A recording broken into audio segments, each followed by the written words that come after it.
قل هذه سبيلي أدعو إلى الله على بصيرة أنا ومن اتبعني وسبحان الله وما أنا من المشركين. بسم الله الرحمن الرحيم. الحمد لله والصلاة والسلام على رسول الله وعلى آله وصحبه ومن والاه.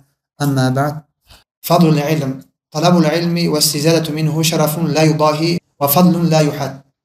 فضیلت علم، طلب کردن علم و همچنین طلب کردن زیادتی از اون یک شرفی است که به هیچ چیز برابر شده و مشابه شده نمیتواند و فضیلتی هست که و هیچ چیز به این برابر شده نمیتواند. و از جمله دلایل فضیلت از علم، این طلب علم عبادت عظیم است.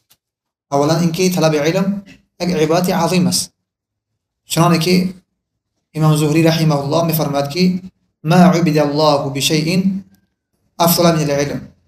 الله عز وجل عبادت کرده نمی شود و چیز بهتر از علم. این چیزی که الله عز وجل به خوبی عبادت کرده می شود اون طلب علم است. پس طلب علم این خودش یک عبادت خیلی عظیم و بزرگ است. دوم منزلة الخش لا ينالها الا العلماء.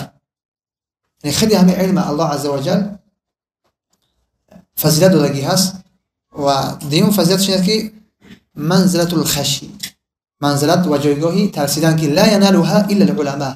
این خش و این ترسیدن را ایرا به دست نمی آورد غالبا مگر علما، چنانه که الله عز وجل میفرماید انما یخشى الله من عباده العلماء. این اون ترس و خشیتی حقیقی و واقعی الحقیقت این کسانی هستند که علم داده شده از به اونها همونا هستند. چه نفر میترسد اما ترسش و خشیتش بر اساس یگان احساساتی است یا که به خاطر یک چیزی است، ولی ببینید که با چون که علم در اون است این از بین میرود. اما اهل علم و علما ترسشان به خاطر الله عز وجل است و ترسشان همیشگی است، به خاطری که او خوانده است و دانسته است. از این خاطر همیشه از الله عز وجل میترسد. اگر یگان معصیت و گناه هم بکند زود برمیگردد، به خاطری که میدوند که الله عز وجل فرمودگی است در رابطه چی میگد و در مسئله قیامت و سوال و جواب. همچون کسی که خوانده است و باز به او عمل نمیکند عاقبت بدی که دارد، از این خاطر وقتی که اینا را فکر میکنه و اندیشه میکند میبینید که باز دوباره رجوع میکنه و برمیگردد و این میره به دست نمیآورد مگر همون کسی که الله بر او علم دادگی است. چون که الله میفرماید که انما یخشى الله من عباده العلماء. اون خشیت و ترس حقیقی و واقعی این از کسان از علما هست، از بندگانی هستند که اونها عالم باشن، اهل علم باشن. و همچنین من اراد الله به خیرا فقهه فی الدین. الله عز وجل هر کسی که اراده خیر به او بکند او را فقیه در دین میکند. قال رسول الله صلی الله علیه و سلم قال الرسول صلی الله علیه و سلم من یرید الله به خیرا یفقهه فی الدین متفق علیه. چون که پیامبر اکرم صلی الله علیه و سلم فرمودند هر کسی که الله بر او اراده خیر بکند او را فقیه در دین میکند. هر کسی که الله بر او اراده خیر بکند او را فقیه در دین میکند. قال شیخ الاسلام رحمه الله تعالی وكل من اراد الله به خيرا لابد ان يفقهه في الدين. چون که شیخ الاسلام تیمیه رحمه الله تعالی میفرماید که وكل من اراد الله به خيرا، هر کسی که الله عز وجل بر او اراده خیر کرد لابد ان يفقهه في الدين. یعنی حتما لازم است که او را فقیه در دین بکند، لازم است که او را فقیه در دین بکند. فمن لم يفقهه في الدين، پس هر کسی که اگر فقیه در دین نشده، فقاهت در دین بر او نآمده، لم يرد الله به خيرا، الله عز وجل برای او اراده خیر نخواسته است. و قال ايضا رحمه الله لا يكون من اهل السعاده الا من فقهه في الدين. همچنین شیخ رحمه الله میفرماید که از اهل سعادا قرار نمیگیرد و نمیشود هیچ شخصی مگر کسی که او فقاهت در دین داشته باشد، کسی که فقیه در دین بشود، اون نفر از اهل سعادا و از اهل بهترین قرار میگیرد.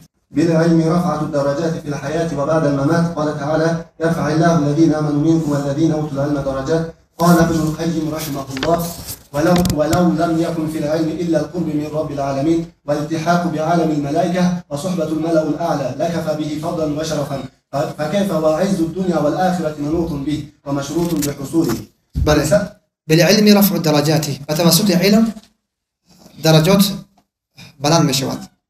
بتوسط علم رفع الدرجات، بتوسط علم درجات بالا میرد فی الحیات الدنیا و بعد الممات، در حیات دنیا و همچنین بعد از ممات. قال تعالی يرفع الله الذين آمنوا منكم والذين اوتوا العلم درجات، چون که الله عز وجل فرمودن که يرفع الله الذين آمنوا منكم، الله عز وجل اون کسانی که ایمان آوردن و کسانی که برای اونها علم داده شدگی است درجات اونها را الله عز وجل بالا میکند. ابن قیم رحمه الله میفرماید که ولو لم يكن في العلم الا القرب من رب العالمین، اگر نباشد در علم مگر نزدیک شدن به رب العالمین و همچنین ملتحق شدن یکجا شدن به عالم ملائکه نباشد و همچنین صحبت ملأ اعلی، صحبت ملأ اعلی اگر نباشد لکفى به فضلا و شرفا، براش کفایت میکرد همین از لحاظ فضل بدن و شرافت بدن، همین قدر خودش کفایت میکرد که یعنی که ببین که یک نفری که طلب علم میکند و این درجات به دست میآورد که لکفى به فضلا و شرفا، که همین کفایتش میکند هم از لحاظ فضیلت بودن و هم از لحاظ شرافت بودن. فكيف وعز الدنيا والآخرة منوط به، پس چگونه میشود که عزت دنیا و آخرت این منوط به که وابستگی بر همین علم دارد، عزت دنیا و آخرت وابستگی بر علم دارد و همچنین مشروط بحصوله و همچنین مشروط به حاصل شدن همین علم است. حتی ابن قیم رحمه الله در جای دیگر هم ذکر میکند که ببین که الله عز وجل همین سگی که تعلیم داده شدگی هست، سگی که تعلیم داده شدگی هست، همین را الله عز وجل درجهش بالا کرد تا جایی که حتی ذبیحه سگی تعلیم دیده ذبیحش حلال است، صیدی که میکند حلال است. وقتی که اگر صاحبش اون را فرستاده در جنگل برای صید کردن، مادامی که سگی تعلیم دیده باشد، وقتی که اون را فرستاده و رفت همون صید گرفت آورد، ولو اینکه کشتگی هم باشد، کشت گرفت آوردش، ذبیحش حلال است، ولی به شرطی که همین سگ تعلیم داده شده باشد. عزت دنیا و آخرت مشروط است به حاصل شدن همین علم. هر اندازه که انسان علمش زیاد شده همو اندازه درجهش پیش الله عز وجل بالا میشه. هر اندازه که علمش زیاد شده درجهش پیش الله عز وجل زیاد میشه. من سلك طريق العلم بنية صافية وجد متعة قلبه فيه. قال شيخ الإسلام رحمه الله: ما يصنع أعدائي بي أنا جنتي وبستاني في صدري إن رحت فهي معي لا تفارقني. العلم أيسر طريق إلى الجنة. قال النبي صلى الله عليه وسلم: من سلك طريقا يلتمس فيه علما سهل الله له به طريقا إلى الجنة. رواه مسلم.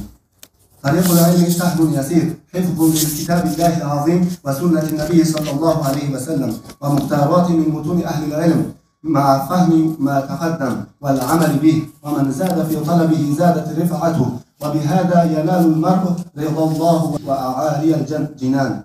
من سلك طريق العلم بنية صافية وجد متعة قلبه فيه. هر کسی که اگر دنباله بکند راه طلب علم را ولی به آن شرطی که بنیتی سالم باشد، بنیت صاف، نه به خاطر دنیا، نه به خاطر اینکه من شخصیت بشم یا که یگون جایگاه یگون وظیفه را به دست بیارم یا که من را اهل علم و علما و عالم بگن، به خاطر این نه، بلکه هر کسی که طلب علم کرد دنباله کرد راه طلب علم را بنیت صاف وجد متعة قلبی فيه، این نفر در حقیقت آرامشی قلب و راحتی قلبش در راه طلب علم می‌یابد. قال شيخ الإسلام رحمه الله تعالى: ما يصنع أعدائي بي أنا جنتي وبستاني في صدري إن رحت فهي معي لا تفارقني. شيخ الإسلام تيمية رحمه الله می‌فرماید که ما يصنع أعدائي بي، این چیکار میکنند دشمنان من به من چیکار میکنن؟ یعنی أنا جنتي وبستاني في صدري، میگه جنتی من و بستانی من در صدر و در سینه من است. مرادش از اون چی است؟ علم است. جنتی من و بستان من در سینه من است. و این رحت فهی معی، و اگر که من رفتم پس جنتی من و بستان من با همراه من است. هر کجایی که رفتم با همراه من است. لا تفارقونی، هیچ وقت از من جدا نمی شود. بله. العلم أيسر طريق إلى الجنة. قال النبي صلى الله عليه وسلم: من سلك طريقا يلتمس فيه علما سهل الله له به طريقا إلى الجنة. رواه مسلم. علم آسان ترین راهی رسیدن به جنت است، چنانکه که پیامبر اکرم صلی الله علیه و سلم فرمودند که من سلک طریقا یلتمس فیه علما سهل الله له به طریقا الی الجنه. هر کسی که دنبال کند راهی را که در او راه جویا باشد، در اون راه علم را، سهل الله له به طریقا الی الجنه، الله عز و جل آسان میکند بر او راهی رفتن به جنت را، راه دخولی به جنت را برای او آسان میکند. پس یکی از راههای دخولی به جنت این طلب علم است که الله را آسان میکند، دخولش به جنت براش آسان میکند. طريق العلم سهل يسير، حفظ لكتاب الله العظيم وسنة النبي صلى الله عليه وسلم ومختارات من متون أهل العلم مع فهم ما تقدم والعمل به، ومن زاد في طلبه زادت رفعته، وبهذا ينال المرء رضا الله وأعالي الجنان. طریق العلم سهل یسیر، راهی طلب کردن علم بسیار سهل و آسان است. او حفظ لکتاب الله العظیم، به خاطر چی است؟ حفظ کردن کتاب الله عظیم است و سنت نبی اکرم صلی الله علیه و سلم است. حفظ لکتاب الله العظیم، راهی طلب علم راهی سهل و آسان است. حفظ کردن کتاب الله عظیم است و سنت رسول اکرم صلی الله علیه و سلم میتونه از اختیار شده های از متونای از اهل علم است. این است در اصل مع فهم ما تقدم، با همراه فهمیدن آنچه که گذشته و بیان شده، و عمل به، و همچنین عمل کردن به همین علم، عمل کردن به همین علم است. و من زاد فی طلبه زاد رفعته، هر کسی که اگر در طلب علمش زیادت آمده، پس همون اندازه رفعتش، جایگاه، درجاتش بالا میرود. و بهذا ینال المرء رضا الله، و طلب علم انسان به دست می آورد، شخص به دست می آورد رضامندی الله عز و جل را، و اعالی الجنان، و همچنین مرتبه های بالای جنت را این نفر به توسط همین علم به دست می آورد. در الله عز و جل فرمود که یرفع الله الذين آمنوا منكم والذين اوتوا العلم درجات، هر کس به اندازه همون علمش پیش الله عز و جل در جنت درجات دارد.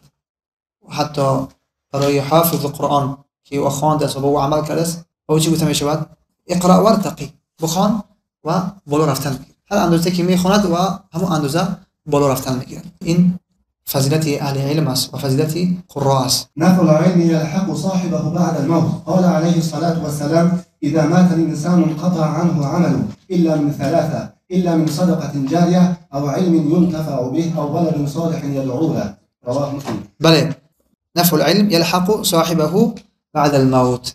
منفعت علم تا جایی است که حتی صاحبش را هم حتی همراهی میکند بعد از موت، صاحبش را همراهی میکند. چنانکه که پیامبر اکرم صلی الله علیه و سلم فرمودند اذا مات الانسان انقطع عنه عمله الا من ثلاثه، وقتی که انسان وفات بکند از او عملهاش قطع میشن، همه عملهایی که داشت اونا قطع میشن مگر 3 عملش میموند.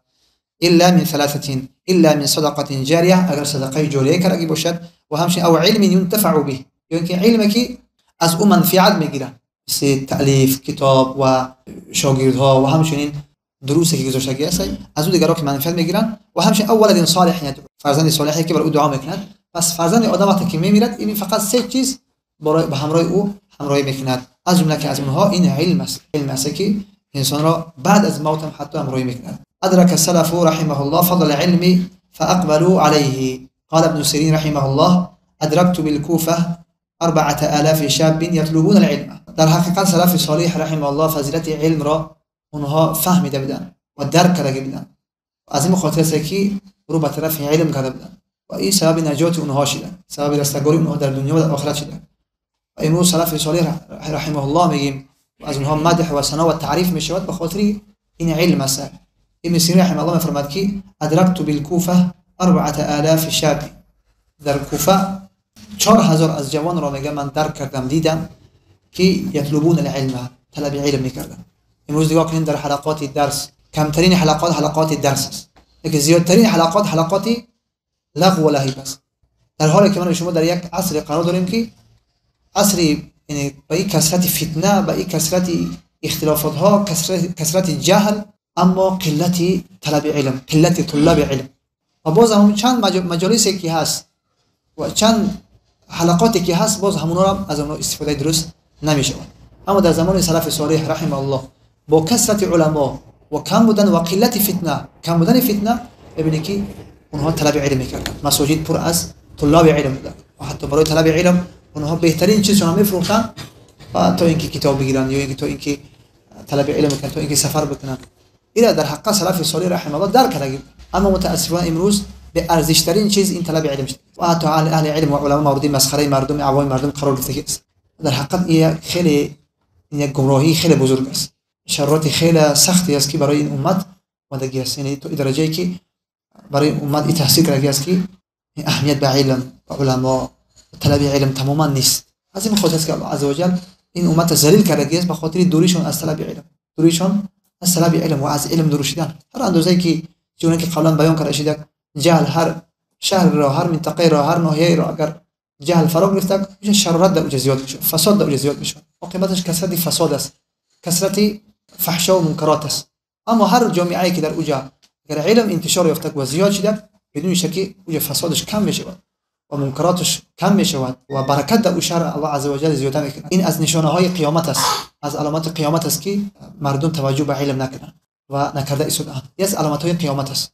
حتی که از دروس نشسته بودیم، یکی از شیخ‌ها بیان کرد که والله که روزش میشود که مردم میلیون ها پول صرف میکنن به خاطر بعد از آوردن علم ولی باز نمییابند. روزش میشود که مردم میلیون ها پول صرف میکنن، تمام بایگاریشون رو میدهن، تمام داراییشون رو میدهن به خاطر بعد از آوردن علم نه که باز پیداش کردن نمیتونن. برای که الله عزوجل او را الله عزوجل میگیرد، اهل علم واقعی را الله عزوجل میبردارد. مردم با جهل میمونند دیگه، مردم جهالا را برای خود رؤسا میگیرن، پیشوا میگیرن.